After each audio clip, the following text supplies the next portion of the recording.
17-year-old Kiara Jackson stood in the humid Atlanta courtroom, sweat beading on her brow, expecting release after months in juvenile detention. Judge Victor Hensley, a racist tyrant notorious for crushing black teens, smirked as he slammed his gavel, declaring her guilty of a carjacking she never committed. Her chest tightened. Her protests against police brutality had painted this target. As shackles clinked, she whispered into a borrowed phone, "Dad, it's time," before it cut off. Hensley's grin hid a sinister plot.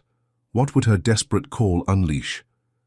Before we dive in, let us know where you're watching from, and if you stand for justice, hit like and subscribe because tomorrow's explosive episode will leave you speechless. The humid Atlanta night buzzed with the distant hum of cicadas as Kiara Jackson strode down Peachtree Street, her sneakers scuffing the cracked sidewalk. At 17, she carried herself with a quiet fire, her megaphone still warm in her backpack, from leading a protest against police brutality just an hour ago. The crowd's chant still echoed in her ears, "No justice, no peace," a rhythm she'd pounded into the pavement alongside 50 others outside City Hall. Her braids swung. With each step, her brown eyes scanning the shadows, alert but unafraid. She'd grown up in these streets, knew their pulse, their dangers, but tonight felt heavier, like the air itself was holding its breath. She adjusted her backpack, her mind replaying the speech she'd given, words sharp enough to cut through the humid haze, calling out cops who hunted black kids like prey. She didn't notice the twin beams of light slicing through the darkness until they pinned her in place. A low rumble grew louder, an engine snarling as an unmarked black SUV screeched. To a halt beside her, tires biting into the asphalt. Kiara froze, squinting against the blinding headlights, her pulse quickening in her chest. The doors swung open and two figures stepped out, their silhouettes sharp against the glare. Officer Dale Mercer, a thick-set man with a jaw like a bulldog, emerged first, his permanent scowl etched deep into his weathered face. His hand rested on the holstered gun at his hip, fingers twitching as if eager to draw. Behind him came Officer Ryan Holt, younger, leaner, with an arrogance that oozed from the way he tilted his head, his blonde hair catching the streetlight's glow. He adjusted his belt with a casual swagger, like this was just another night. On the prowl. Kiara's stomach twisted, but she squared her shoulders, refusing to flinch. She hadn't done anything wrong and she damn well knew it. "Stop right there," Mercer barked, his voice gravelly, cutting through the night like a blade. "Hands up where we can see them." Kiara's breath hitched, a chill prickling down her spine, but she kept her cool. Years of watching her father, Malcolm Jackson, navigate power plays had taught her one thing: never let them see you sweat. Slowly, she raised her hands just enough to show compliance, palms open, her gaze locked on Mercer's cold gray eyes. "What's this about?" she asked, her voice steady, measured, the kind of tone that demanded answers without begging for them. Holt smirked, stepping closer, his boots clicking on the pavement. "Got a report of a carjacking 10 miles from here. Suspect matches your description. Black female, about your height, loudmouth attitude." Kiara's jaw tightened, her mind racing. 10 miles away? She'd been at the protest all night, surrounded by witnesses, her voice booming through that megaphone until her throat went raw. "That's impossible," she said firmly, her eyes flicking between the two cops. "I've been at the community protest downtown. 50 people can vouch for me. Check the live stream on my phone if you don't believe me." Mercer's scowl deepened, but he didn't move to check anything. Instead, he took a step forward, his bulk looming over her, his breath sour with coffee and contempt. "We'll sort that out at the station," he growled, his tone dripping with dismissal, like her words were just noise to him. Holt chuckled, rolling his shoulders as if warming up for a fight. "Yeah, you can tell your little story there, princess." Her heart thudded against her ribs, a mix of anger and dread coiling tight in her gut. She knew this script, had seen it play out in the stories of kids she'd rallied for. Black teens snatched off corners for crimes they didn't commit. "I haven't done anything wrong," she said, her voice rising slightly, firm but controlled, refusing to crack. Mercer exhaled sharply, like he was tired of her existence, and snapped, "Turn around, hands behind your back."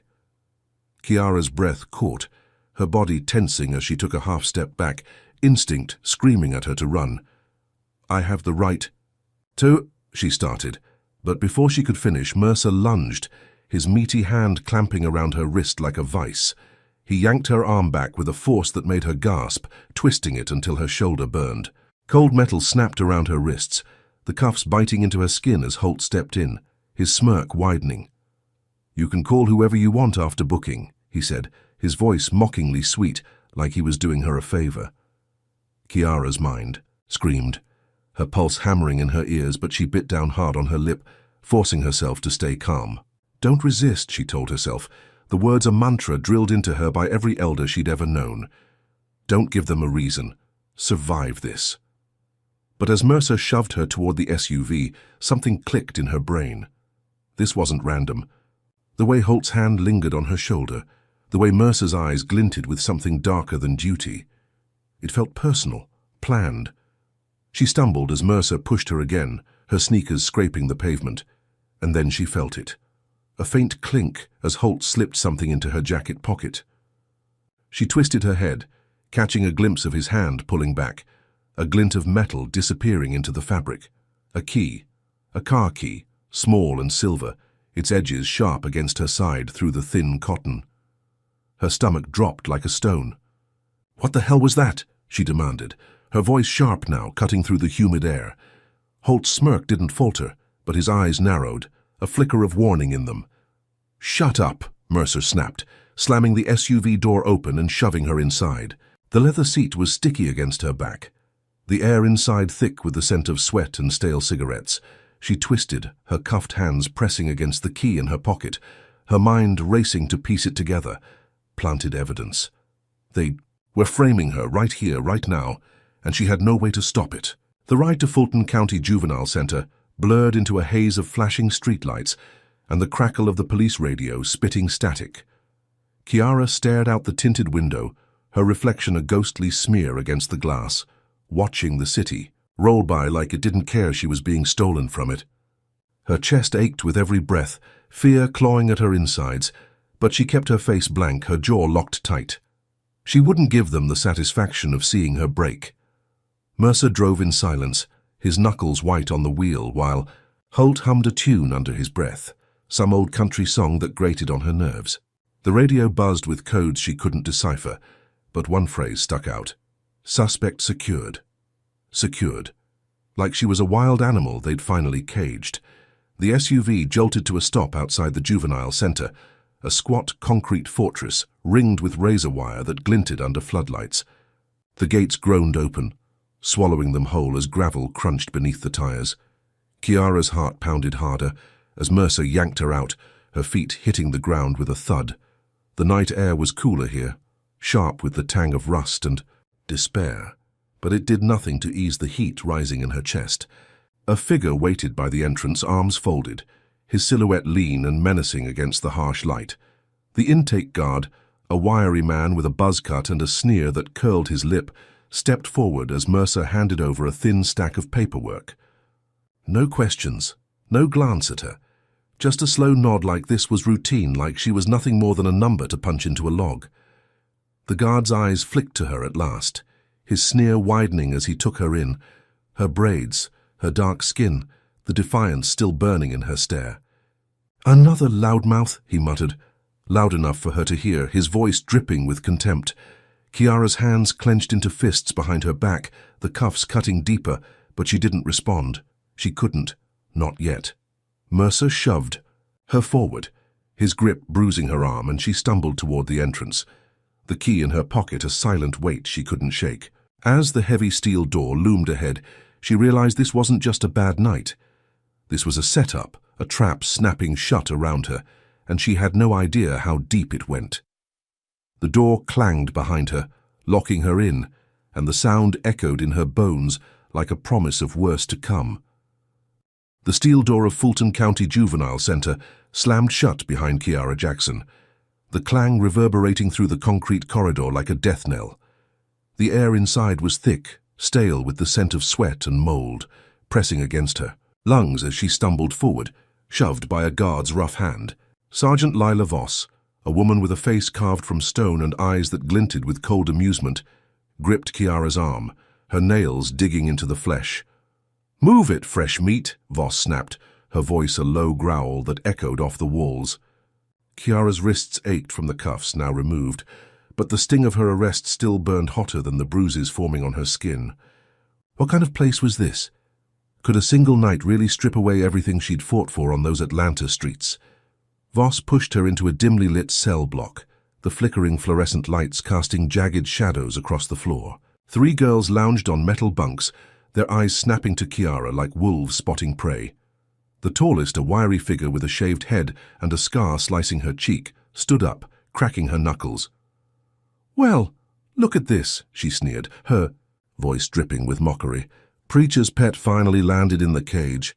The other 2 laughed, one twirling a makeshift shiv between her fingers, its edge glinting in the half-light. Chiara's stomach knotted, but she straightened her spine, her protest chants still ringing in her ears. Did they think her voice would break here? She'd faced down riot cops. These girls were nothing. "You're the loud one from the news, huh?" The scarred girl taunted, stepping closer, her breath sour with stale cafeteria food. "Think you're better than us 'cause you scream about cops?" The shiv girl joined in, her dark eyes narrowing as she spat. "Black girl with a megaphone." "Don't mean squat in here." Chiara's fists clenched at her sides, her pulse hammering. The racial edge in their words cut deeper than any blade, a reminder that even here, her skin marked her as a target. "I don't preach," she said, her voice steady, sharp enough to slice through their jeers. "I fight. You got a problem with that?" What would they do if she didn't back down? The scarred girl smirked, lunging forward, but Chiara was faster. She ducked, grabbing the girl's wrist and twisting it hard, sending her crashing into the bunk with a grunt. The shiv girl swung next, the blade flashing toward Chiara's ribs. Instinct kicked in. Chiara sidestepped, snatched the weapon mid-air and drove her knee into the girl's stomach. The third girl hesitated, then backed off, hands raised. The cell went silent, the air thick with tension, the clatter of the shiv hitting the floor the only sound. Chiara stood tall, chest heaving, her eyes daring them to try again. Had she just won her first battle in this hellhole? The girls glared, but a flicker of respect passed between them, grudging and raw. Before she could catch her breath, Voss's boots stomped back into the block, her shadow looming through the bars. "What's this?" she barked, her lips curling into a cruel grin as she surveyed the scene. "Disrupting my order already, Jackson?" Chiara opened her mouth to explain, but Voss didn't wait. She yanked a baton from her belt, slamming it against the bars with a clang that made the girls flinch. "Solitary for you," she said, her tone gleeful, like she'd been waiting for this. 2 guards stormed in, seizing Chiara's arms, their grips bruising as they dragged her down the hall. Was this how they silenced defiance here? Her sneakers scraped the concrete, her heart pounding with a mix of rage and dread. The solitary cell was a coffin of grey walls barely 6 feet wide, the air cold and damp. The door slammed shut, plunging her into near darkness, a single bulb buzzing faintly overhead. Chiara sank to the floor, her back against the rough concrete, her body trembling from the fight and the sudden isolation. Her fingers traced the wall, finding a jagged edge, and she scratched a message into the stone. "Dad, find me." Each letter carved out her hope, her fear, her fury. Could Malcolm even reach her in this pit? She didn't know Judge Victor Hensley was already on the phone, his voice a low hiss through a private line, ordering Voss to tighten the screws. "She's a problem," he said, his tone icy. "Make her disappear." Chiara curled her knees to her chest, the chills seeping into her bones, her mind racing. The fight had earned her a moment of respect, but Voss's grin told her something worse was coming. What kind of man could pull strings from a courtroom to a cell block? She replayed the arrest, the planted key, the way Mercer and Holt had smirked like they knew she'd end up here. This wasn't random, it was a trap, and Hensley's shadow loomed larger than she'd imagined. Her breath steadied, her resolve hardening. She'd survived the streets, the protest lines, and now this cell. Could she outlast whatever he threw next? The walls seemed to close in, the silence deafening, broken only by the drip of a leak somewhere in the dark. Chiara's fingers brushed the scratched plea again, a lifeline to the father she trusted to tear this place apart. But as the hours stretched, doubt crept in. What if he couldn't find her? What if Hensley's reach was deeper than even the U.S. Attorney General could dig? She shook her head, banishing the thought. She'd fought those girls with her bare hands. She'd fight this system, too. The bulb flickered, casting her shadow long and thin, a ghost of the girl she'd been before tonight. Was she strong enough to face what Hensley had planned? The sound of boots echoed faintly down the hall, a slow, deliberate tread that made her pulse spike. Voss? Someone worse? Chiara stood, her legs shaky but her chin high, ready for whatever came through that door. She'd won a skirmish, but the war was just beginning, and Hensley's voice on that radio meant he wasn't done with her yet. How far would he go to crush her spirit? The footsteps stopped and the lock clicked, a sound that promised more pain, more fight, more proof that her blackness made her a target in ways she'd never fully grasped until now. Now let's hear from you in the comments. Type 1 if you think Chiara's defiance will carry her through this nightmare, or 2 if you're worried Hensley's already got her beat. Smash that like button if you're rooting for her to turn this cell into a battleground, and subscribe because you won't believe the twist waiting in tomorrow's drop. Should Chiara trust her fists or her father to get her out? What's Hensley hiding that's got him so desperate to break her? Stick around to find out. The clock in Malcolm Jackson's Washington, D.C. office ticked past midnight, its steady rhythm a stark contrast to the storm brewing inside him. The U.S. Attorney General sat behind his mahogany desk, a fortress of legal briefs and case files, stacked high, his broad shoulders hunched over a phone that hadn't rung. At 52, Malcolm carried the weight of a nation's justice system, his dark eyes sharp with the focus of a man who'd spent decades dismantling corruption. His tailored suit was crisp, but his tie hung loose, a rare sign of the unease, gnawing at his gut. Chiara should have been home by now, her voice filling their Atlanta house with tales of her latest protest. Instead, silence. Then his phone buzzed, a voicemail blinking to life, and her trembling whisper shattered his calm. "They're framing me." Malcolm's hand tightened around the device, his knuckles paling as Chiara's words sank in. Framing her? His daughter, the 17-year-old firebrand who'd marched against police brutality, who'd inherited his steel spine and her mother's fierce heart. He replayed the message, her voice cracking with fear, a sound he hadn't heard since she was a child, scared of thunderstorms, his chest constricted, a mix of dread and rage igniting in his core. He stood abruptly, the chair scraping the hardwood floor, and paced the room, his polished shoes clicking with each step. The office, usually a sanctuary of control, felt suffocating. Now the walls lined with law degrees and commendations mocking his powerlessness. He stopped, staring out the window at the city's twinkling lights, his mind racing. Where was she? Who dared to touch his girl? He grabbed his phone again, fingers flying across the screen as he dialed his chief of staff, a woman who'd seen him through crises from coast to coast. "Lydia," he said when she answered, his voice low, clipped, the tone that made subordinates snap to attention. "Wake the DOJ, now. My daughter's missing and someone's covering it up." Lydia's sleepy hesitation vanished, replaced by the rustle of her scrambling out of bed. "On it, sir," she replied, already typing. Malcolm didn't wait for more. He hung up and dialed again, this time to an old friend at the FBI, Agent Marcus Tate. "Tate, it's Malcolm. Chiara's been taken. I need her location traced to the last ping. Juvenile facilities, police stations, everything. Start in Atlanta." Tate's voice came through, steady but urgent. "Give me 20 minutes. 20 minutes stretched into an eternity, each second a hammer blow to Malcolm's resolve. He paced again, his mind churning through possibilities. Chiara wasn't just any teen. She was a target. Her protests a beacon for every racist cop and judge who hated her kind of defiance. He'd taught her to fight, to stand tall, but had he prepared her for this? The phone rang, Tate's name flashing, and Malcolm snatched it. "Up, Fulton County Juvenile Center," Tate said, his tone grim. "She's there, but her records are wiped. No arrest log, no intake file. Someone's erased her." Malcolm's breath caught, his free hand slamming the desk with a thud that rattled the room. Wiped? His daughter erased like she was nothing? He sank into his chair, forcing his mind to sharpen, to channel the fury into action. "Get me everything on Fulton," he said, his voice a blade now, cutting through the haze. "Staff, guards. Who's pulling strings? I want names." Tate agreed, and the line went dead. Malcolm leaned back, his eyes narrowing as he pieced it together. This wasn't a random snatch, it was surgical, deliberate. Someone with power had targeted Kiara, and they'd underestimated who they were provoking. He dialed the Atlanta police. Chief next, a man he'd met at fundraisers, a slick talker named Chief Harold Grayson.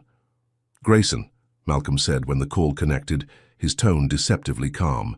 "My daughter's in your system. Where is she?" Grayson's voice came through, oily and rehearsed. "No record of a Kiara Jackson in custody, sir. Must be a mix-up." Malcolm's jaw clenched, his fingers digging into the armrest. A mix-up? He knew a lie when he heard one, and Grayson's denial stank of it. "So you're telling me the U.S. Attorney General's daughter vanishes, and you've got nothing?" He pressed, his voice rising, a controlled roar. "Check again," Grayson stammered, then doubled down. "Nothing here, sir. I'll look into it." The call ended, and Malcolm hurled the phone across the room, the crash echoing as it hit a bookshelf. He didn't need Grayson's confirmation. He knew Kiara was trapped, and the chief was in on it. He stood again, his mind shifting into war mode. The Department of Justice wasn't just an office. It was a machine, and he was its engine. He called Lydia back, his orders snapping like gunfire. "I want every agent in Atlanta mobilized. Fulton. County's hiding my girl, and I'll burn it down to get her back." Lydia didn't flinch. "Teams are rolling, sir. ETA 2 hours. Malcolm nodded to himself, his fury hardening into a vow. Whoever did this would pay, not just in courtrooms, but in the ashes of their own schemes. He grabbed his coat, ready to board a jet, when another thought struck him. Who had the juice to wipe records that fast? A judge, someone with a gavel and a grudge. Far south in Atlanta, Judge Victor Hensley sat in his oak-paneled study, a glass of bourbon in hand, the amber liquid catching the glow of a desk lamp. His sharp features tightened into a smirk as he listened to a crackling voice on his private line. "She's in solitary now," Sergeant Voss reported, her tone smug. "Caused a ruckus already." Hensley chuckled, a low guttural sound, and set the glass down. "Good," he said, his voice smooth but laced with venom. "Let's see Daddy save her now." He hung up, leaning back in his leather chair, his mind ticking through the next move. Malcolm Jackson was a titan, sure, but Hensley had spent years building a fortress of influence, a network of cops, guards, and cash that could crush anyone, even the Attorney General's kid. He'd seen Kiara on the news, her megaphone blaring, her black face a symbol of everything he despised. Defiance, youth, power he couldn't control. Framing her was easy. Mercer and Holt were loyal dogs, eager to plant that key and drag her in. But now Malcolm was sniffing around, and that changed the game. Hensley's smirk faded, his fingers drumming the desk. Solitary wasn't enough. He picked up the phone again, dialing a number he kept off the books. "Transfer her," he ordered when the line connected, his voice dropping to a hiss. "Stonewall detention, tonight. Make it hurt." The voice on the other end grunted assent, and Hensley hung up, his grin returning, sharper now, predatory. Back in D.C., Malcolm stood by his office window, staring at the jet waiting on the tarmac beyond the glass. His phone buzzed again. "Tate's," voice cutting through. "Fulton's a black hole, sir, no paper trail, but whispers point to a judge. Victor Hensley. Tough on crime type, hates protesters." Malcolm's eyes darkened, a name locking into place. Hensley. He'd heard of him, a relic with a reputation for burying black teens under long sentences. "Find me leverage," Malcolm said, his tone lethal. "I'm coming for him." He hung up, his coat slung over his shoulder, his steps purposeful as he headed for the door. Kiara was out there fighting, and he'd tear through hell itself to reach her. In the solitary cell, Kiara shivered, unaware of the transfer order ticking down like a bomb. Her scratched plea on the wall stared back at her. "Dad, find me." A silent scream in the dark. Hensley's voice had faded from the radio, but his presence lingered, a shadow she couldn't shake. Malcolm's fury was rising, a tidal wave building miles away, but for now she was alone, her fight just beginning. The cell door rattled and her head snapped up, her heart pounding. Whatever came next, she'd face it standing. The solitary cell door groaned open, its rusty hinges screaming into the silence, and Kiara Jackson snapped to her feet, her muscles aching from hours curled on the cold floor. The dim bulb flickered overhead, casting jagged shadows as Sergeant Lila Voss stepped inside, her boots thudding against the concrete with deliberate menace. 2 guards flanked her, their faces blank but their grips tight on batons that gleamed in the half-light. Kiara's heart pounded, her scratched plea, "Dad, find me," still etched into the wall behind her, a fragile thread to the world she'd lost. Voss's lips curled into a smirk, her eyes glinting with something cruel, something personal. "Time to move, Princess," she said, her voice a low taunt, dripping with contempt. Kiara's fists clenched, her breath shallow. Where were they taking her now? Before she could speak, the guards seized her arms, yanking her forward with a force that made her stumble.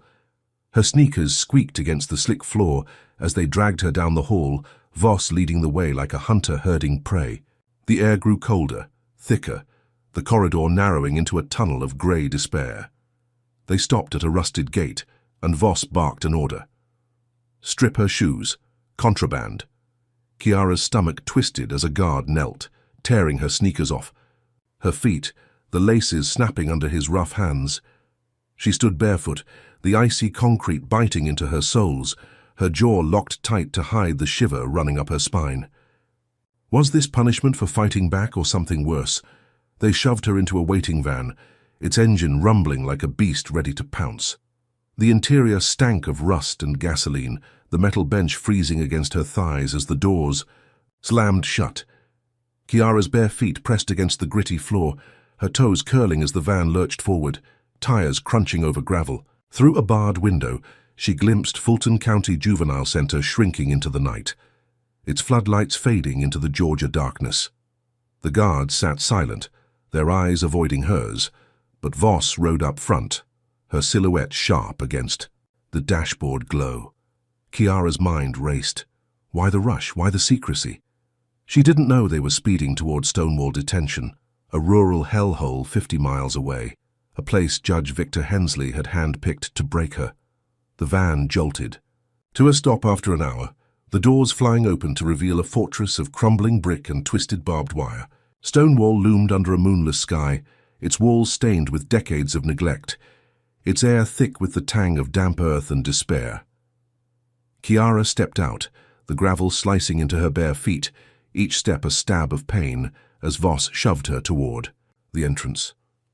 "Welcome home," Voss muttered, her grin widening as blood speckled the ground behind Kiara. The intake process was a blur, guards barking orders, stripping her of her jacket, the planted car key long gone, but its weight still haunting her.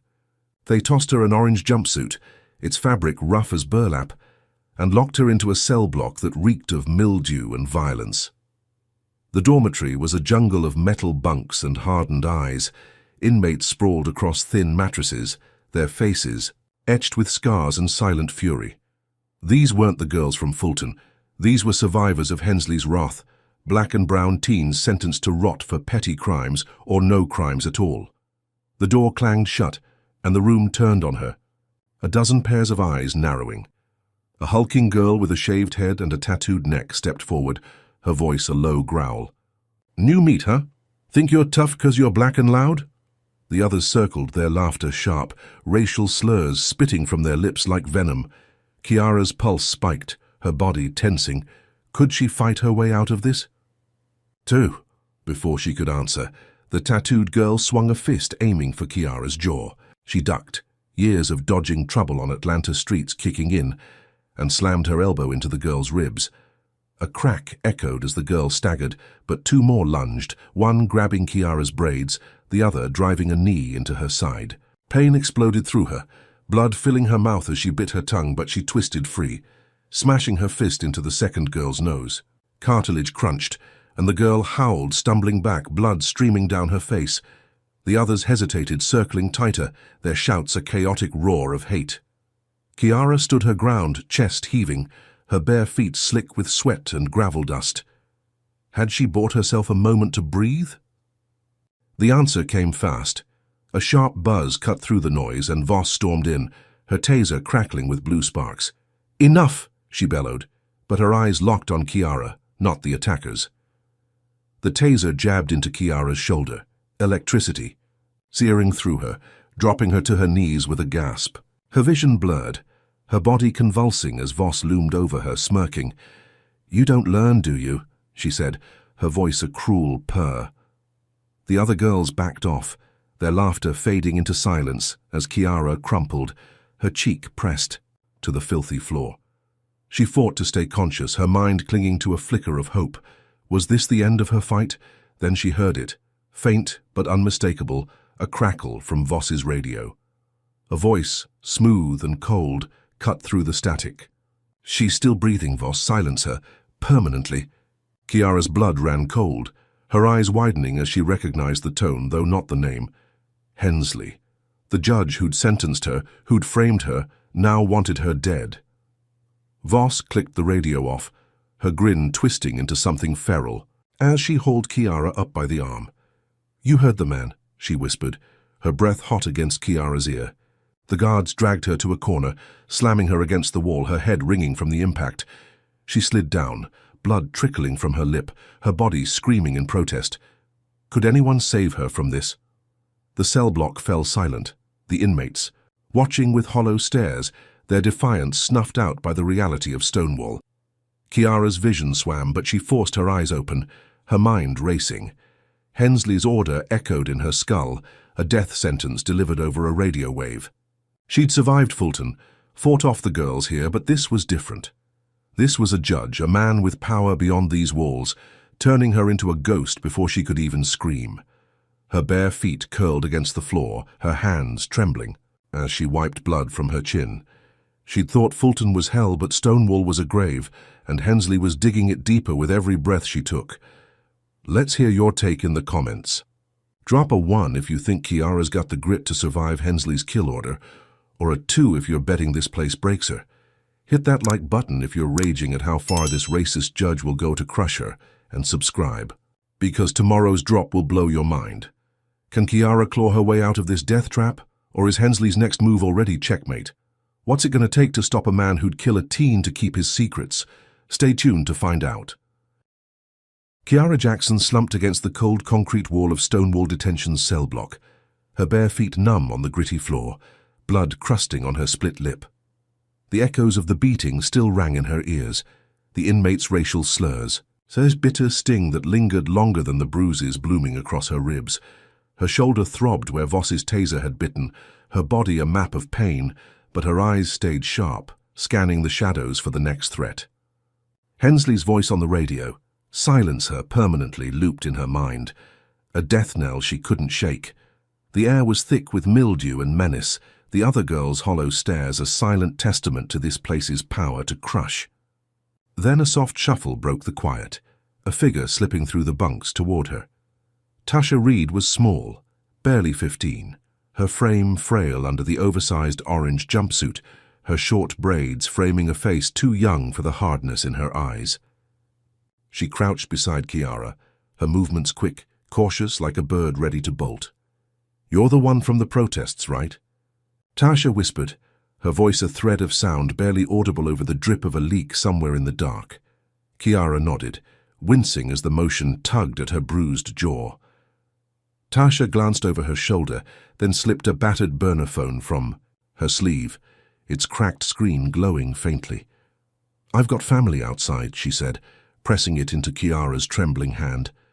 "Use it. Fast." Chiara's breath caught, her fingers closing around the phone like it was a lifeline. She'd scratched "Dad, find me" into a wall at Fulton, a desperate prayer, and now this. Her heart thudded, hope flickering through the haze of pain. She flipped the phone open, the dim light casting her face in a ghostly glow, and dialed Malcolm's number. Her father's voice her only anchor in this nightmare. It rang once, twice, then clicked through, his deep tone cutting the silence. "Chiara." Malcolm's voice was raw, urgent, a crack in his usual steel. She pressed the phone tighter to her ear, tears stinging her eyes as she choked out, "Dad, they're trying to kill me. Stonewall, Hensley's behind it. Malcolm's intake of breath was sharp, a sound that carried miles of rage and relief. "Hold on, baby girl," he said, his words a vow. "I've got the FBI moving. You're out in hours." Kiara sobbed quietly, the weight of his promise washing over her, a fleeting warmth in the cold cell. She whispered, "Hurry," and snapped the phone shut, her chest heaving as she handed it back to Tasha. The younger girl nodded, her eyes darting to the door. "I'll keep 'em off you," she said, slipping the phone back into her sleeve. Kiara wiped her face, a spark of strength igniting. She wasn't alone anymore. Tasha moved fast, weaving through the bunks to the cell block's edge, where a guard slumped against the wall, half asleep. She coughed loudly, banging a tin cup against the bars, her frail frame suddenly loud with purpose. "Water over here," she shouted, her voice shrill, drawing the guard's bleary eyes. He grumbled, lumbering toward her, giving Kiara a precious window. She slid the phone under a loose floor tile, her fingers trembling as she pressed it flat, hiding it from prying eyes. Her bare feet scraped the concrete as she shuffled back to her corner, her body screaming with every move, but her mind was clear. Malcolm was coming. She just had to survive until then.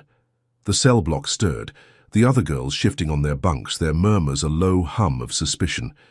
Kiara kept her head down, her braids falling over her face, masking the hope flickering in her chest. Minutes stretched into an eternity, the drip of that leak her only clock, each drop a countdown to freedom. Then a shadow fell across her, heavy and deliberate. Voss stormed in, her boots pounding the floor, her taser still dangling from her belt. Her eyes swept the room, landing on Tasha, who stood by the bars, her cup still in hand. "What's this? Noise?" Voss snapped, her voice a whip crack that silenced the murmurs. Tasha shrank back, her bravado crumbling, but it was too late. Voss's gaze flicked to Kiara, then back to Tasha, her smirk returning, sharper now, predatory. "You two plotting something?" she asked, stepping closer to Tasha, her baton tapping, her palm.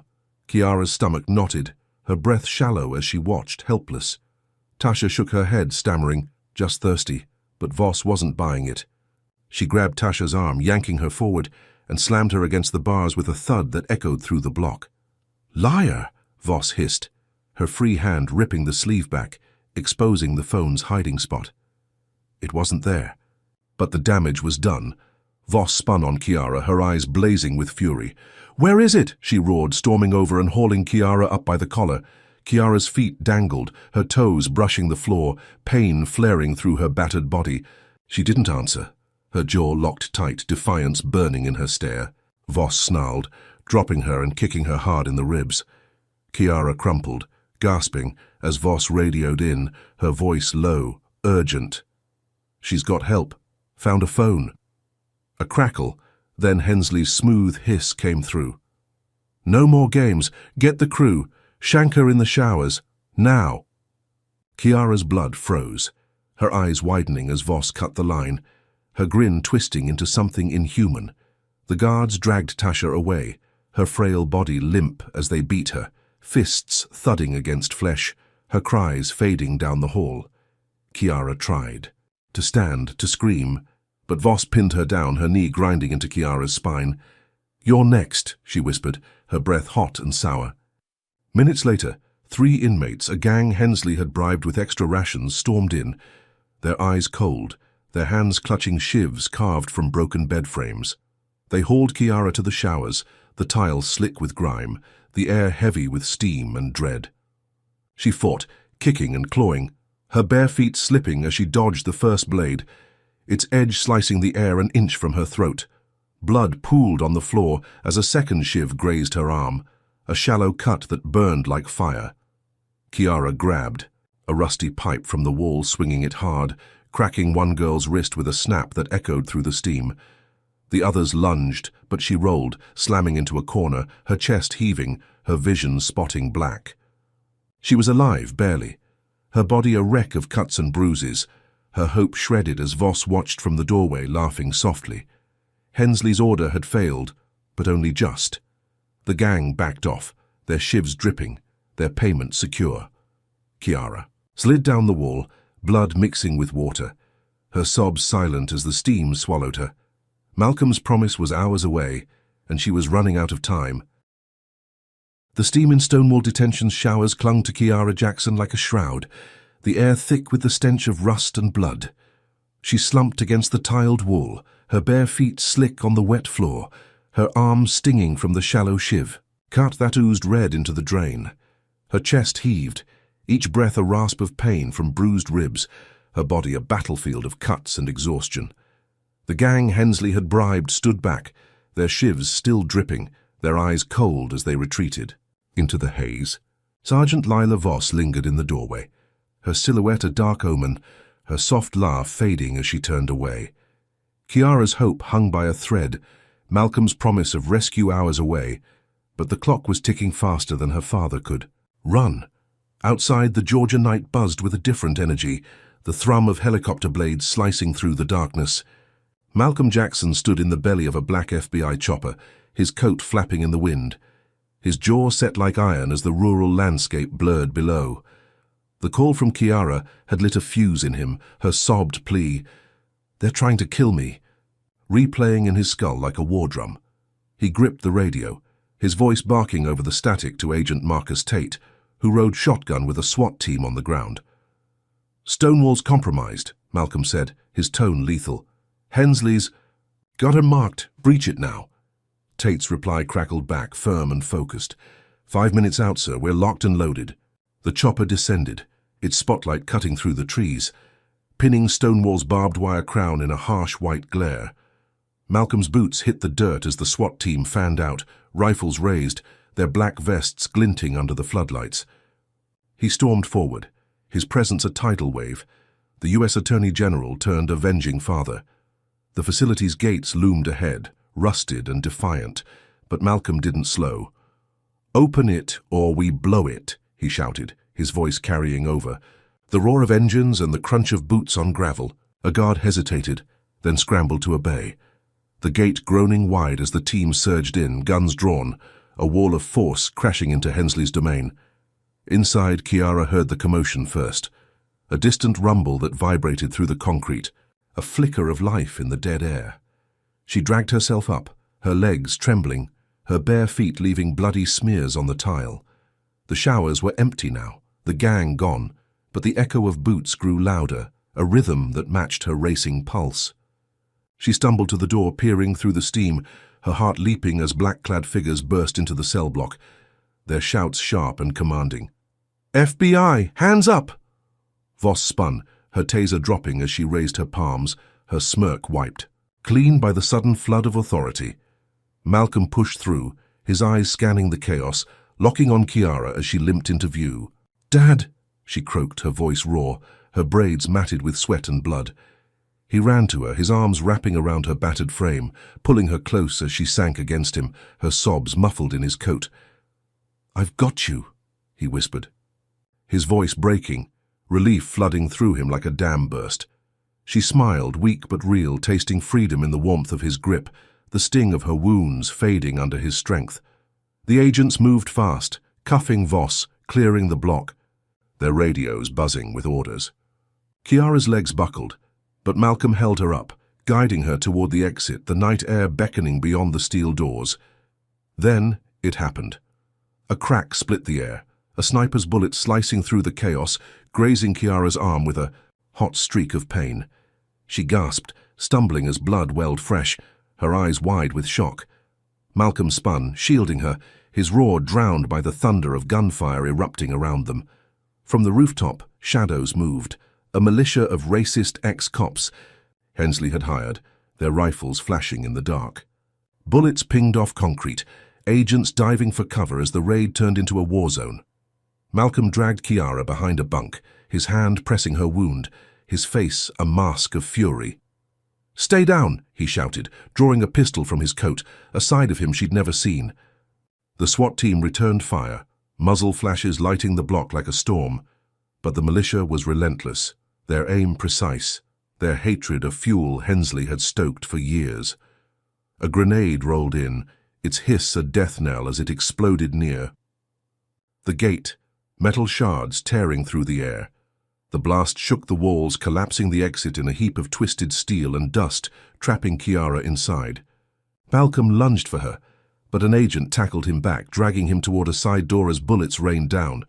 "Kiara!" he bellowed, his voice cracking, his hands clawing at the air as he was pulled away, the chopper retreating under fire.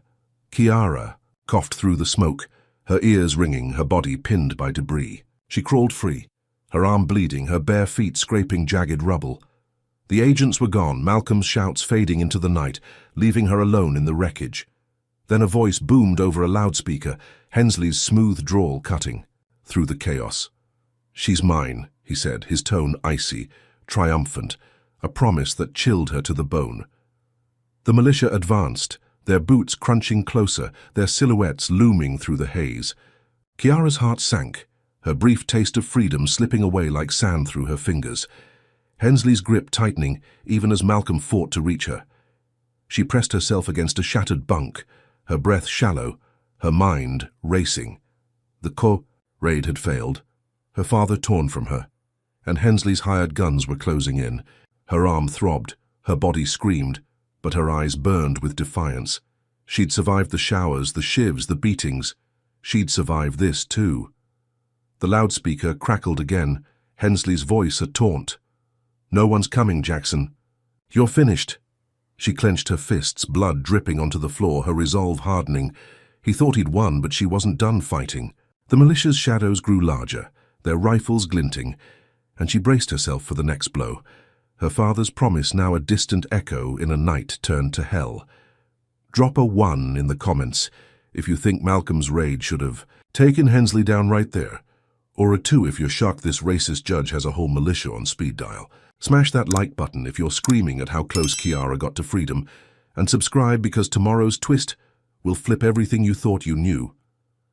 Can Malcolm claw his way back to save her, or has Hensley's army just locked her fate in stone? What's this judge hiding that's worth turning a jail into a battlefield? Tune in to find out. The smoke from the militia's grenade hung heavy in Stonewall Detention's shattered cell block, a choking fog that stung Kiara Jackson's eyes as she crouched behind a twisted bunk, her bare feet pressed into the rubble-strewn floor, blood seeping from the fresh graze on her arm where the sniper's bullet had kissed her skin. Her ears rang from the blast, her chest tight with the fading echo of Malcolm's desperate shout as he was dragged away, the FBI raid collapsing into chaos. Hensley's voice lingered over the loudspeaker. "She's mine," a smug promise that coiled around her like chains. The militia's boots crunched closer, their shadows flickering through the haze. But a new figure emerged from the dust, his voice low and urgent. Officer Jamal Pierce stepped forward, a young guard with a lean frame and tired brown eyes, his uniform streaked with soot. He held out a hand, his expression soft, almost kind. "Come on, Kiara," he said, his tone steady, a lifeline in the storm. "I've got a way out." She hesitated, her body screaming with pain, her mind a tangle of doubt and desperation. The militia was seconds away, their rifles glinting, and she had no one else.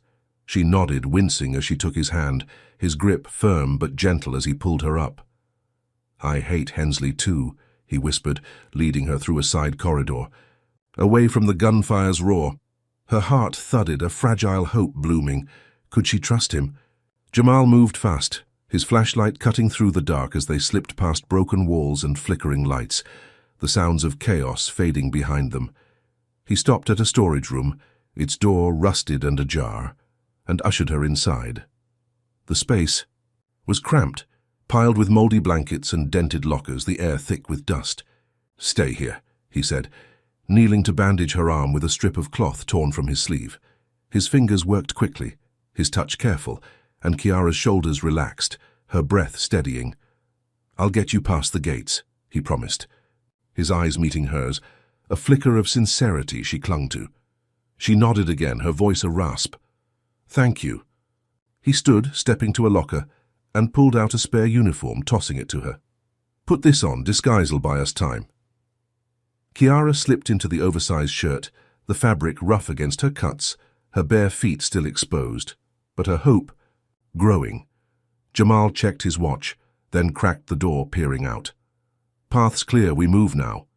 She followed, her steps shaky but determined, the weight of his kindness lifting her from the edge of despair. They crept through the corridor, the militia's shouts distant, the night air seeping through cracked windows a tease of freedom. She believed him, her guard dropping, her mind picturing Malcolm waiting beyond the walls. Then the trap snapped shut. Jamal stopped at a heavy steel door, his hand on the lock, and turned to her with a smile that didn't reach his eyes. "Almost. There," he said, but his tone shifted, a cold edge creeping in. Before Kiara could react, he shoved her hard, sending her stumbling into the room beyond. The door slammed shut, the lock clicking with a finality that echoed in her bones. She spun, pounding the steel, her fists bruising as she screamed, "Jamal, what the hell?" His face appeared in the small window, his expression blank now, the kindness a mask peeled away. "Sorry, kid," he said, his voice flat. "Hensley pays better." Kiara's stomach dropped, her breath catching as betrayal sank in like a blade. She'd trusted him, let her guard down, and he'd sold her out. The room was a concrete box, no windows, no escape, the air stale and suffocating. She slid to the floor, her back against the door, her mind racing. Jamal's boots faded down, the hall replaced by the crackle of a radio. She heard his voice, low and clipped. "She's secure, Judge. What's next?" Hensley's reply came through, smooth and venomous. "Fake an execution. Scare her daddy into backing off. Make it loud." Kiara's blood ran cold, her eyes, darting around the empty space, searching for a way out. Minutes later, the door burst open, and 3 guards stormed in, their faces hidden behind black hoods, their movements swift and brutal. They dragged her up, her bare feet scraping the floor, her body too weak to fight as they shoved a burlap sack over her head. The fabric scratched her skin, the darkness swallowing her as they bound her wrists with rope that bit deep. She thrashed, her muffled cries lost in the sack, her heart pounding as they hauled her to a corner. "On your knees," one growled, his voice thick with disdain, and she felt the cold barrel of a gun press against her temple, the metal a shock against her sweat-soaked skin. Her mind screamed, Malcolm's face flashing before her, his promise of rescue now a cruel joke. The guard's finger tightened on the trigger, and she braced herself, her breath hitching, her body trembling with the certainty of death. Then a shot rang out, deafening in the small room, the sound exploding in her ears. She screamed, her voice raw, her body collapsing as she waited for the pain, the end. But it didn't come. The sack was yanked off, and she blinked into the harsh light, her chest heaving, tears streaming down her face. The gun smoked, but the bullet had hit the wall, a blank meant to terrify, not kill. She wasn't dead. She was alive, but broken.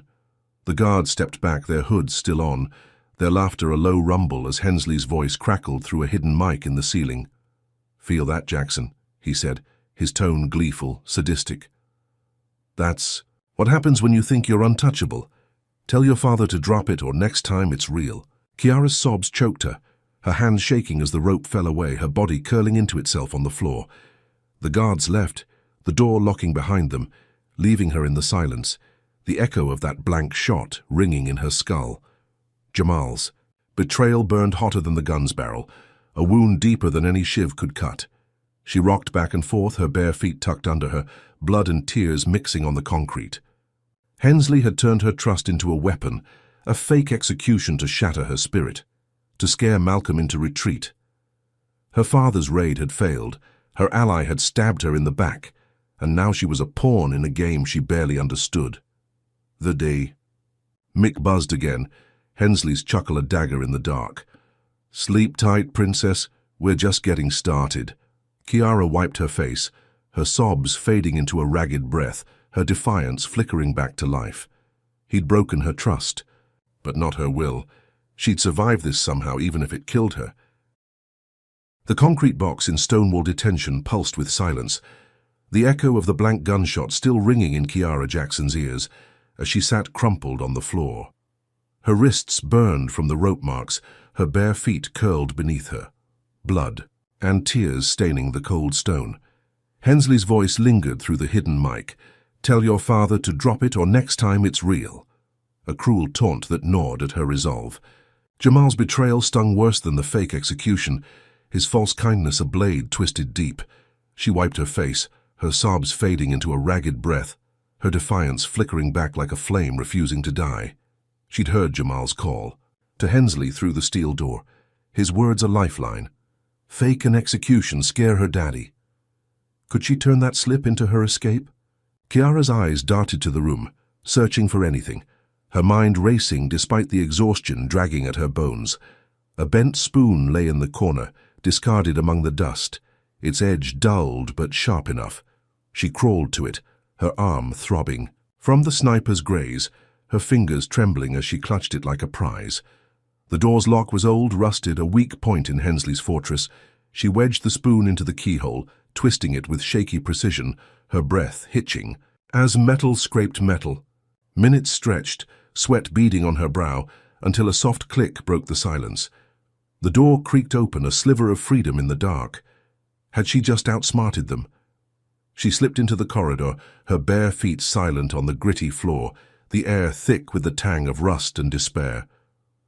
The cell block hummed with restless murmurs, the girls stirring on their bunks, their eyes catching hers in the dim light. Kiara paused, her pulse pounding, then raised her voice sharp and urgent. "Hensley's killing me tonight," she said, her tone cutting through the haze. "He'll come for you next, help me, and we're all out."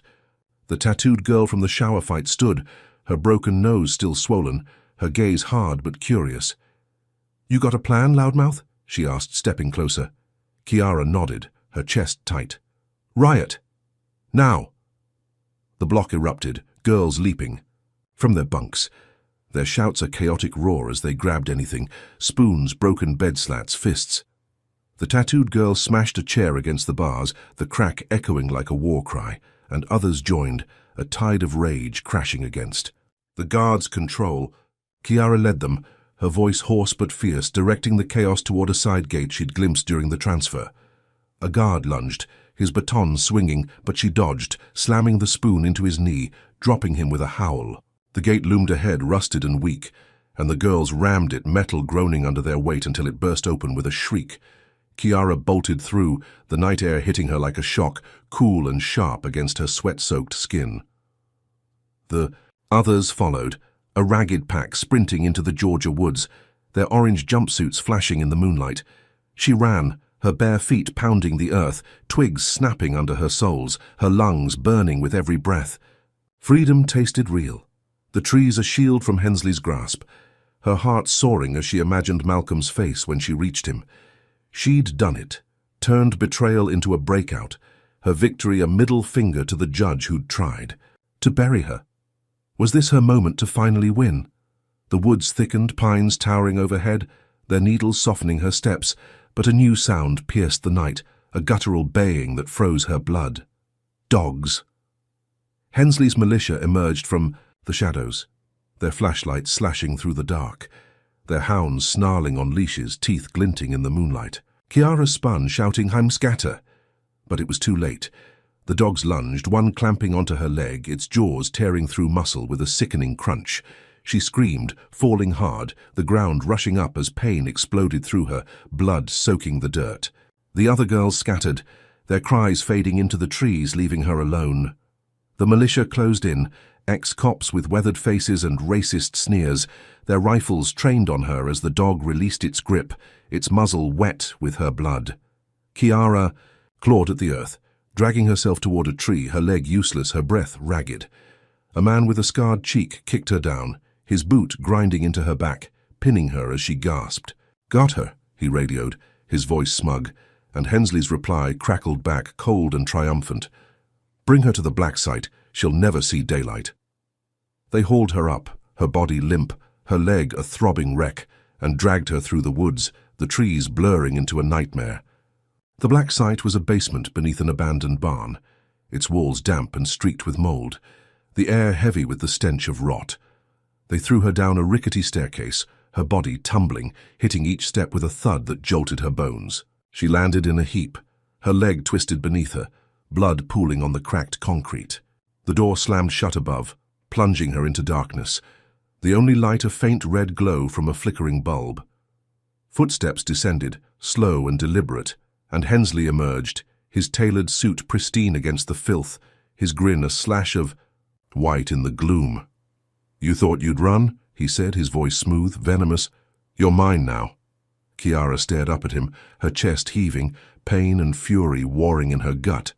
His polished shoes clicked closer, stopping inches from her face, his eyes glinting with a hatred she'd felt since the courtroom. "Your kind never learns," he sneered, his words dripping with racial venom, a judge turned executioner reveling in her blackness as a crime. He crouched, his breath hot against her cheek. "I'll bury you alive down here. No daddy, no protests, just a hole." She spat blood at his feet, her voice a rasp. "You'll lose." Hensley laughed, standing, his shadow swallowing her. "We'll see," he said, turning to climb the stairs, leaving her in the dark. She curled into herself, her leg pulsing, her body a wreck, but her mind refused to break. The breakout had failed, her victory ashes in her mouth, Hensley's dogs, and Dungeon a brutal counterstrike. Yet her spit on his shoe was a spark, a promise she'd fight until her last breath. The bulb flickered, casting her shadow weak and trembling, the silence a weight pressing her down. Malcolm was out there, raging, but she was here, trapped deeper than ever. Hensley's endgame closing in. Drop a 1 in the comments if you think Chiara's breakout was worth the shot even with those dogs, or a 2 if you're stunned. Hensley's got a secret dungeon just for her. Slam that like button if you're boiling at how this racist judge keeps winning, and subscribe because tomorrow's drop will twist the knife even deeper. Can Chiara crawl out of this grave Hensley's dug, or is her fight bleeding out in that basement? What's Malcolm planning to crack this black site wide open? Stay locked in to see. The basement beneath the abandoned Georgia barn was a tomb of damp concrete and flickering red light, the air thick with mold and the coppery tang of Chiara Jackson's blood. She lay sprawled on the cold floor, her leg a mangled mess from the militia dog's jaws, her bare feet curled beneath her body a tapestry of bruises and cuts. Hensley's parting words, "I'll bury you alive down here," echoed in her skull, his racist sneer a brand burned into her mind. The red bulb buzzed overhead, casting her shadow frail and trembling, her breath shallow as pain pulsed through her. She'd let a breakout, tasted freedom, only to be dragged into this black site, a deeper cage than Stonewall. Her defiance flickered, weak but alive, as footsteps faded above, leaving her in suffocating silence. Miles away in Washington, D.C., Malcolm Jackson paced the Department of Justice's war room, a cavern of glowing screens and tense analysts, his coat slung over a chair, his sleeves rolled to his elbows. The failed raid at Stonewall gnawed at him, Chiara's grazed arm and his forced retreat, a wound that bled rage. Her voice from the burner phone call, "They're trying to kill me," looped in his head, a fire fueling his every move. He slammed a fist on the table, the thud silencing the room, his dark eyes blazing as he barked at Agent Marcus Tate. "Hensley's got her in a hole. I want leverage now. Hit him where it hurts." Tate nodded, his fingers flying across a keyboard, pulling up files on the judge. Malcolm's gambit was reckless, a desperate lunge to save his daughter. He called Lydia, his chief of staff, her voice crisp through the line despite the late hour. "Leak it," he ordered, his tone a blade.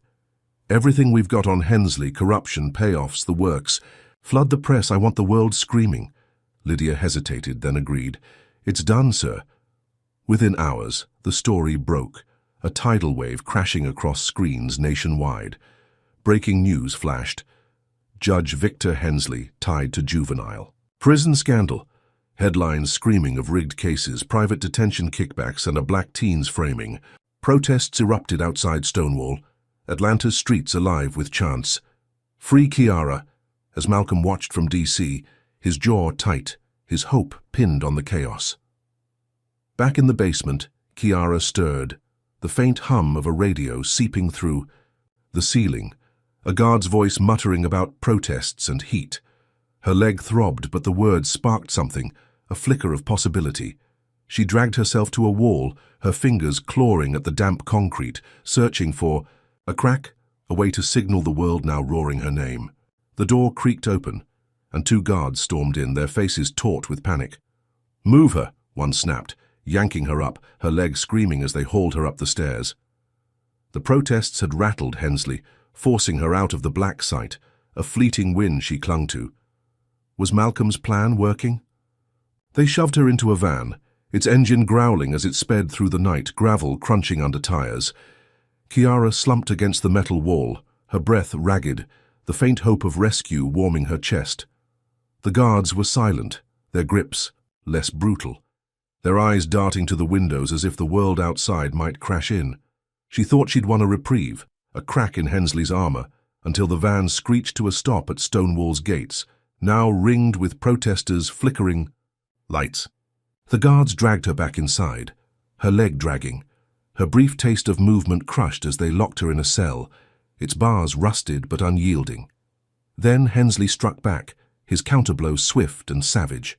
A guard slipped a bloody knife into her cell, its blade streaked with crimson, planting it under her bunk with a smirk. Hours later, sirens wailed, and a news crew burst into Stonewall, cameras rolling as Hensley appeared on live TV, his suit pristine, his voice smooth with feigned sorrow. "This thug," he said, holding up Chiara's mugshot, her bruised face a stark contrast to his polished lie, "murdered a guard in cold blood, a tragedy for justice." The screen cut to the knife, found in her cell, and the crowd's chants faltered, doubt creeping in. Chiara stared at the cell's tiny TV, her blood running cold, her fists clenched. He'd framed her again, twisting her blackness into a weapon. Malcolm stormed into Atlanta, his jet touching down at dawn, his face a mask of fury as he watched the broadcast from a DOJ field office. The protests had pressured Hensley, but this? He slammed a warrant on the desk, his voice a roar to Tate. "Arrest his crew, every cop, every guard tied to him, now." SWAT teams rolled out, cuffs snapping on Voss, Mercer, Holt, their smug grins fading as they were dragged away. Malcolm's eyes burned, his leverage shaking Hensley's web, but the judge slipped through, vanishing into the city's shadows. A call came through, Hensley's voice crackling over a burner phone, cold and direct.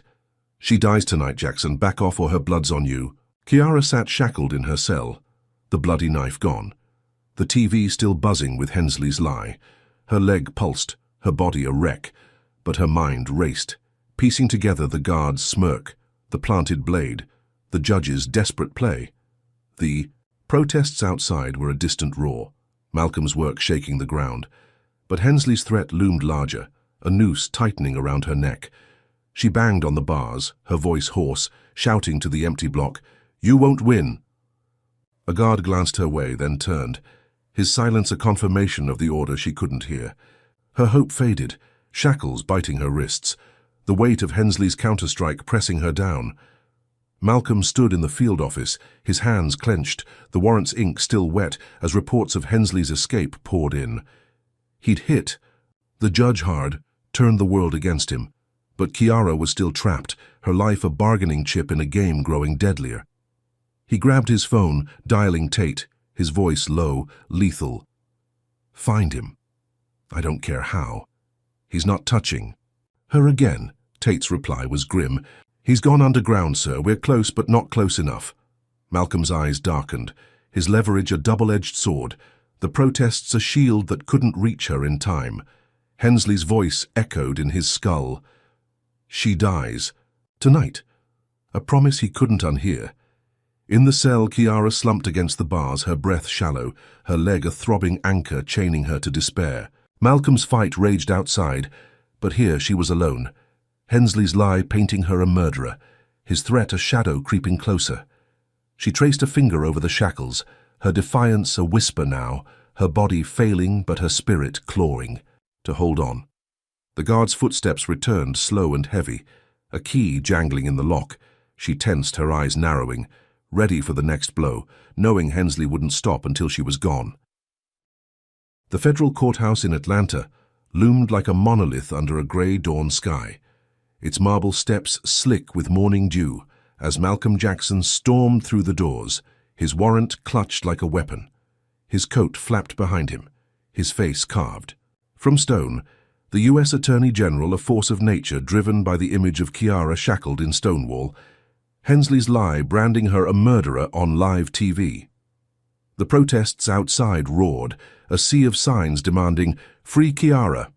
But inside, the air was thick with anticipation, the packed courtroom buzzing with reporters and spectators. Malcolm had dragged Judge Victor Hensley here, his leverage forcing a hearing, a last stand to save his daughter. He took his seat, his eyes locked on the bench, his pulse a war drum. Chiara stumbled into the courtroom, her shackles clinking, her bare feet scuffing the polished floor, her legs still raw from the dog's bite. Guards flanked her, their grips bruising her arms, her orange jumpsuit a stark contrast to the suits around her. Her braids hung limp, her face bruised but defiant, her eyes finding Malcolm's with a flicker of hope. She'd survived the black site, the fake execution, the planted knife, and now she stood here, Hensley's latest frame-up, a noose around her neck. The judge, a federal appointee with grey hair and a stern gaze, banged his gavel, silencing the room. "Order," he said, his voice steady. "We proceed." Malcolm rose, his presence commanding, his voice cutting through the tension. "Your Honor, this court has been fed a lie. My daughter, Chiara Jackson, is innocent, framed by Judge Victor Hensley for a murder that never happened." He slapped a stack of evidence on the table, files spilling open, photos of the planted key, transcripts of Hensley's radio orders, witness statements from Stonewall inmates. "This is corruption, systemic and deliberate, targeting a black teen for her activism." The room murmured, reporters scribbling, the judge's brow furrowing as he leaned forward. Hensley sat at the defense table, his suit pristine, his smirk faint but unyielding, his eyes glinting with contempt. Chiara was called to testify, her shackles rattling as she limped to the stand, her breath shallow but her chin high. She swore. The oath, her voice hoarse but firm, and faced the room, her gaze locking on Hensley. "They planted a key on me," she said, her words ringing clear. "Mercer and Holt, on Hensley's orders, framed me for a carjacking I didn't do.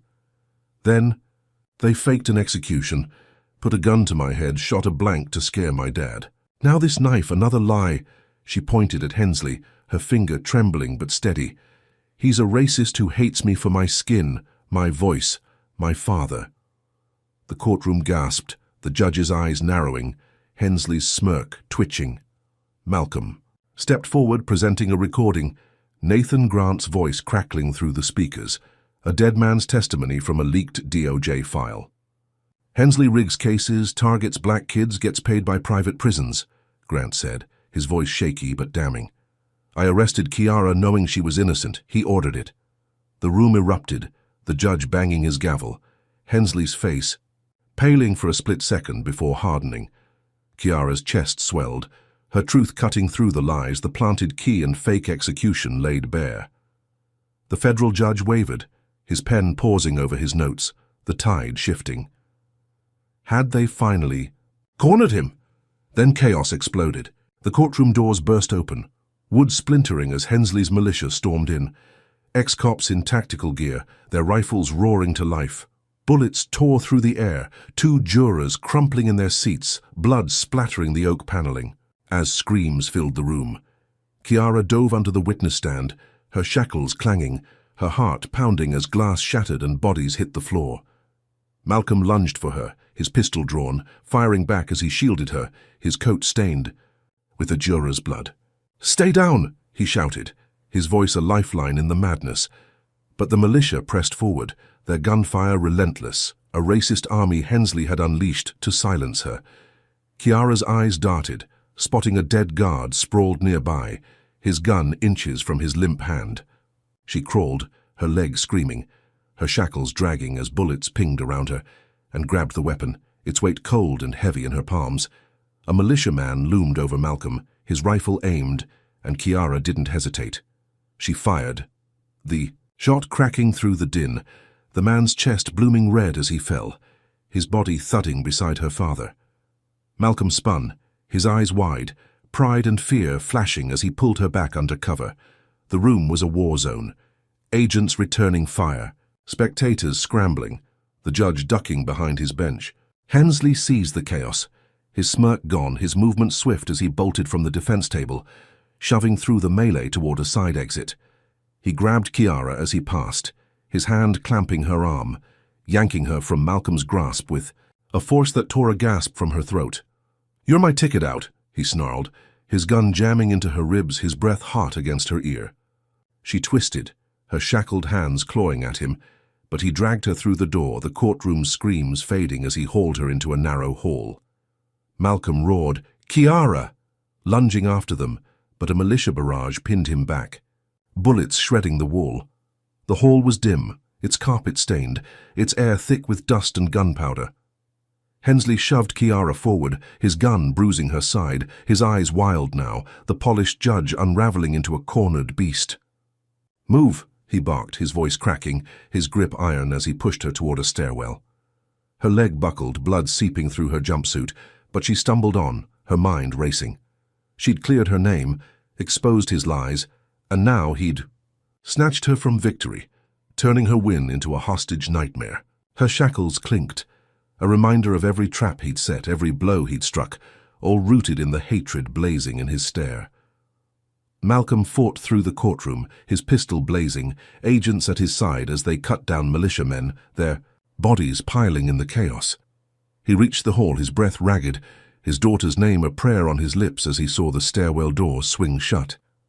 Hensley had her, a desperate gambit to escape justice, and Malcolm's heart pounded with a fury he couldn't contain. He kicked the door open, his gun raised, but the stairwell was empty, footsteps echoing below, Kiara's pained grunt a fading cry. He descended, his steps thunderous, his mind locked on one truth. He'd tear this building apart to get her back. Kiara staggered down the stairs, Hensley's gun digging deeper, her body failing but her spirit clawing for a chance. She'd shot a man to save her father, turned the courtroom against the judge, and now she was his prisoner again, his racism a chain she couldn't break. The stairwell spiraled into darkness, the courthouse a labyrinth swallowing her whole, her victory ashes in her mouth as Hensley's breath rasped behind her, his plan unraveling, but his grip unyielding. She'd won the truth, but lost her freedom, and the fight was far from over. The stairwell in the Atlanta Federal Courthouse spiraled into a dim abyss, its air thick with dust and the echo of Kiara Jackson's shackles clinking against the concrete steps. Judge Victor Hensley dragged her downward, his gun jammed into her ribs, his polished facade shattered into a wild-eyed frenzy. Her leg throbbed, the dog bite's wound seeping blood through her orange jumpsuit, her bare feet stumbling on each step, leaving smears of red behind. Her courtroom victory, her testimony exposing his lies, had turned to ash in her mouth, Hensley's grip a vice fueled by racist fury. "Move faster," he hissed, his breath ragged, his suit creased with sweat as he shoved her toward an exit, his plan to flee overseas unraveling but desperate.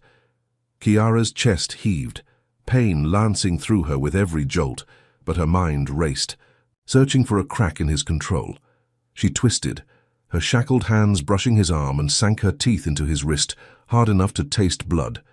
Hensley yelped, his gun slipping as he yanked back, and she bolted, her legs screaming as she lurched down the last steps. The exit door loomed, a sliver of dawnlight seeping through, and she slammed into it, tumbling into a parking lot, the asphalt cold against her skin. Hensley cursed, lunging after her, his gun raised, but she rolled, scrambling toward a row of cars, her breath a ragged sob. He grabbed a sedan's keys from a dead guard's belt, abandoned in the courthouse chaos, and shoved Kiara into the passenger seat, his gun back at her temple before she could blink. The engine roared to life, tires screeching as he peeled out, the courthouse shrinking in the rearview mirror. Kiara's heart pounded, her hands clawing at the door, but the locks clicked shut, trapping her as Hensley sped north, his eyes darting to the horizon. "You're my ticket out," he snarled, his voice cracking, his knuckles white on the wheel. She glared, her voice a rasp. "You're done." He laughed, a hollow sound, his gun steady despite the tremor in his hand. Above, the sky thrummed with the growl of a helicopter, Malcolm Jackson's silhouette sharp against the dawn as he leaned out, his coat whipping in the wind. He'd torn through the courthouse stairwell, his pistol still warm from the firefight, only to find Kiara gone, Hensley's trail a fading echo. He'd radioed Agent Marcus Tate, his voice a roar over the static. "He's got her. Rural airstrip northbound. SWAT now." The chopper banked hard, its spotlight slicing through the trees, locking on the sedan, weaving through back roads. 50 miles out. Malcolm's eyes burned, his hand gripping the radio. His daughter's life a thread he refused to let snap. On the ground, SWAT vans raced behind, their sirens a distant wail as Hensley pushed the sedan to its limit, gravel spitting under tires. Kiara's leg pulsed, her shackles bruising her wrists, but she watched him waiting. He swerved around a bend, his gun dipping, and she lunged, biting his hand again, her teeth sinking deep. He screamed, the car jerking, and she grabbed the wheel, yanking it hard. The sedan spun, crashing into a ditch with a bone-rattling crunch, metal twisting as it flipped, glass shattering across the dirt. Kiara tumbled, her head slamming the dash, blood trickling into her eyes as the world blurred. She kicked the door open, crawling free, her leg dragging, her shackles snagging on jagged metal. The chopper's roar grew louder, its spotlight pinning her in a blinding glare as she staggered upright, waving her arms, her voice a broken shout. "Dad!" Malcolm leaned out, his face a mask of relief and fury, the chopper descending as SWAT vans closed in, tires screeching to a halt. She stumbled, toward them, freedom so close she could taste it, her body failing but her spirit clawing forward. Then a crack split the air, the chopper lurching as a bullet tore through its tail, smoke billowing from the rotor. Hensley emerged from the wreckage, limping, his suit torn, blood streaking his face from her bite. He held a rifle, scavenged from the sedan's trunk, his eyes wild with a hatred that burned through the dawn. He fired again, the chopper spinning, its blades whining as it crashed into a field, flames licking the fuselage. Malcolm dove free, rolling across the dirt, his pistol drawn as he scrambled toward Kiara. She ran, her leg buckling, her shackles slowing her, but Hensley advanced, his rifle discarded, a detonator now gleaming in his hand. "If I go, you go!" he screamed, his voice a raw howl, his thumb hovering over the trigger. Kiara's eyes widened, her breath catching as she spotted the bomb vest strapped to his chest, wires glinting in the firelight. She sprinted, pain a white-hot blur, her bare feet pounding the earth as Malcolm shouted, "Run!" Hensley pressed the button, a beat piercing the air, and she dove behind a tree, the explosion rocking the ground, heat searing her skin as shrapnel flew. Dirt rained down, her ears ringing, her body trembling as she peeked out, smoke curling through the dawn. Hensley stood, charred but alive, his vest a dud, his face twisted with rage as he stumbled toward her, a jagged shard of metal in his hand. Malcolm tackled him, his fists slamming into Hensley's jaw, blood spraying as the judge fought back, the shard slashing Malcolm's arm. Kiara crawled forward, her leg useless, her shackles dragging, grabbing a rock and hurling it, cracking Hensley's skull with a wet thud. He staggered, Malcolm pinning him down, his knee grinding into the judge's chest as SWAT agents swarmed. Rifles raised, cuffs snapping shut. Hensley's eyes rolled back, his body limp, his racist empire crumbling in the dirt. Kiara collapsed, her breath a sob, her father's arms pulling her close, the chopper's flames a backdrop to her survival. She clung to him, her shackles cold against his coat, her leg a throbbing anchor, her victory snatched away by Hensley's bomb, only to be reclaimed in the chaos. Malcolm's voice rumbled, "You're safe." But his eyes scanned the horizon, his grip tight, knowing the judge's defeat was a battle won, not the war. Kiara's head spun, blood and dirt caking her face, her body a wreck but her spirit unbroken. She'd escaped the car, flagged the chopper, survived the blast, but Hensley's final scream lingered, a promise of something darker still lurking. The SWAT team secured the scene, the dawn breaking over a field scarred by fire and fury, her fight teetering on the edge of collapse. The Georgia dawn broke over the scarred field, a haze of smoke curling from the crashed FBI chopper, its twisted metal glowing orange in the firelight. Kiara Jackson lay sprawled in the dirt, her bare feet caked with blood and mud, her leg a throbbing ruin from the militia dog's bite, her shackles biting into her wrists. The explosion from Hensley's dud bomb vest still rang in her ears, the heat of the blast a ghost on her skin as she gasped for breath, her chest heaving with exhaustion and relief. Judge Victor Hensley knelt nearby, his charred suit hanging. In tatters, his face bloodied from Malcolm's fists and Kiara's rock, his eyes dazed as SWAT agents swarmed, their rifles trained on him, cuffs snapping shut with a sharp click. Malcolm Jackson knelt beside her, his coat torn, his arm bleeding from Hensley's shard, pulling her close as her sobs shook her battered frame. She clung to him, her shackles cold against his chest, her voice a broken whisper. "It's over, Dad." He nodded, his grip tight, his dark eyes scanning her wounds, relief warring with the fury still burning in his gut.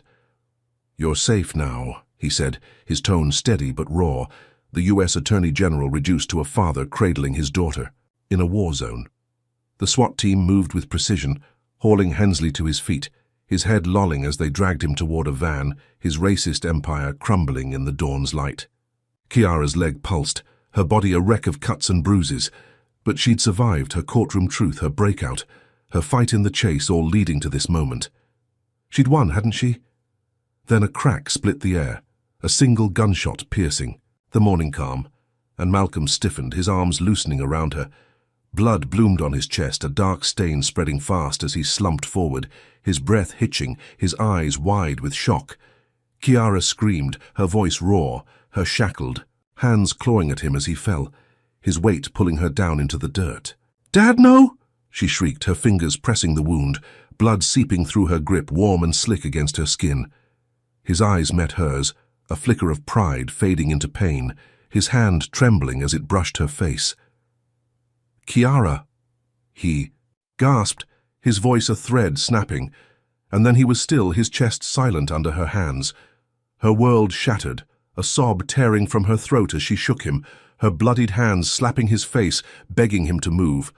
The SWAT agent spun, rifles raised, scanning the field as a shadow moved on a distant hill, a sniper's silhouette against the rising sun.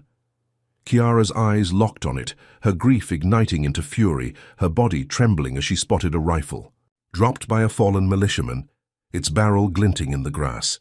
She lunged, her legs screaming, her shackles dragging, and grabbed it, her hands steady despite the tears blurring her vision. She aimed, her breath a hiss, and fired, the recoil slamming her shoulder as the sniper's head snapped back, his body tumbling down the slope, a lifeless heap in the dawn. She dropped the rifle, her arms shaking, her sobs choking her as she crawled back to Malcolm, cradling his head in her lap, blood soaking her jumpsuit. The SWAT team rushed over, medics shouting, but she knew, her heart knew, he was gone. Her father, the titan who'd torn through Hensley's web, who'd fought to save her, lay dead in her arms, his sacrifice the price of her survival. She rocked him, her voice a wail lost in the wind, the field a graveyard of her victory, Hensley's defeat a hollow echo against this loss. The agents pulled her away, their hands gentle but firm, her shackles clinking as they lifted Malcolm's body onto a stretcher, his blood staining the earth where she'd held him. Hensley stirred in the SWAT van, his dazed eyes focusing as medics patched his wounds, his smirk creeping back despite the cuffs. "You lose, Jackson," he muttered, his voice weak but venomous, a taunt aimed at the girl he couldn't see, the girl who'd broken him only to lose everything. Kiara didn't. Here, her ears ringing with grief, her eyes fixed on the stretcher as it rolled away, Malcolm's face pale under the dawn's light. The agents secured the scene, Hensley's militia scattered or dead, the judge's empire in ruins, but a new shadow loomed, a truth she hadn't grasped in the chaos. Hours later, news vans swarmed Atlanta, headlines screaming across screens. Judge Hensley arrested in courthouse bloodbath, U.S. Attorney General killed in rescue attempt.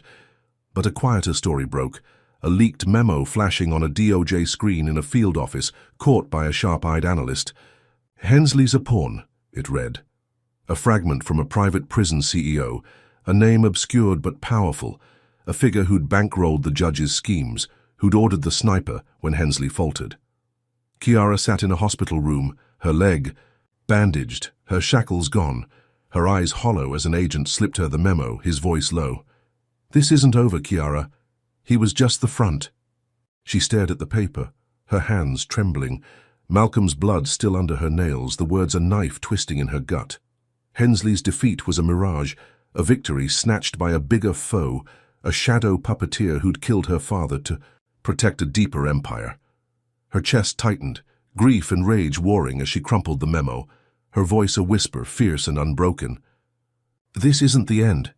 She'd fought Hensley's frame-ups, his militia, his bomb, and won, only to lose Malcolm to a sniper's bullet, a final twist that turned her triumph into a haunting call to war. The hospital room was stark, its white walls closing in, the beep of a monitor, a steady pulse against her silence. Nurses moved around her, their voices soft, but she didn't hear. Her mind replaying the field, the gunshot, Malcolm's last breath. She'd cleared her name, exposed Hensley, survived his hell. But this was a wound no bandage could fix, a loss that forged her anew. The agent lingered, his eyes wary, knowing the memo's weight, knowing she'd seen too much to stop now. She stood, her leg shaky but her spine steel, her bare feet cold on the tile, her resolve of fire reignited. Outside, Atlanta buzzed with protests, chants of "Justice for Kiara" and "Remember Malcolm" echoing through the streets, a city shaken by the bloodbath, the sniper, the judge's fall. News crews speculated, pundits raged, but none saw the memo, none knew the CEO's shadow stretching beyond Hensley's grave. Kiara limped to the window, her reflection a ghost in the glass, her braids matted, her face bruised but fierce. She'd survived Fulton, Stonewall, the black site, the chase, and now this, a sniper's bullet that stole her father but not her fight.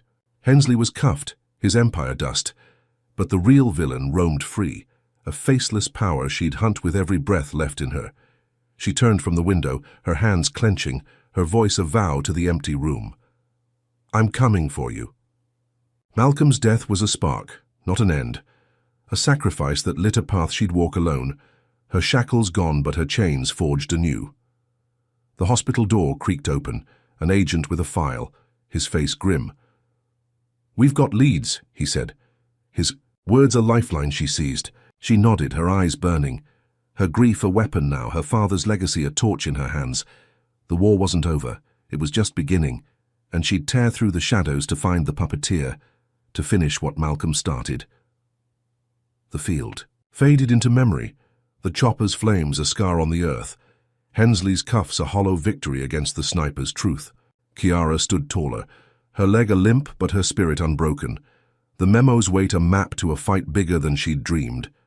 She'd won the battle, lost her father, and now faced a war that would define her, a black teen forged in fire, her voice a megaphone that wouldn't quiet. The hospital hummed around her, the world shifting under her feet, and she stepped forward, her bare soul steady, her resolve a storm ready to break. Kiara Jackson's harrowing journey reveals profound truths about resilience, systemic racism, and the cost of justice. Her fight against Judge Victor Hensley, a man steeped in racist corruption, underscores the power of standing firm against oppression, even when the odds stack higher with each blow. Kiara's survival through arrests, beatings, and a fake execution teaches that courage isn't the absence of fear, but action despite it. Her father, Malcolm, embodies the fierce love and sacrifice it takes to challenge a broken system, his death a stark reminder that victories can come at an unbearable price. The story exposes how racism isn't just personal bias, it's a machine, fueled by power and profit, with pawns like Hensley masking deeper villains. Kiara's transformation from victim to avenger shows that loss can forge purpose, turning grief into a weapon for change. The real lesson lies in her final vow. Justice isn't a finish line but a relentless pursuit, demanding we confront shadows beyond the obvious foes. This tale urges us to question who pulls the strings in our world and to fight for those silenced by systemic hate. What do you think? Can one person's defiance topple a racist empire, or does it take a movement? Drop your thoughts in the comments. Hit that like button if Kiara's grit inspires you, and subscribe for more stories of unbreakable spirits. Share this if you believe justice is worth the fight. Thanks for joining us on this wild ride. Here's to courage that lights the darkest paths.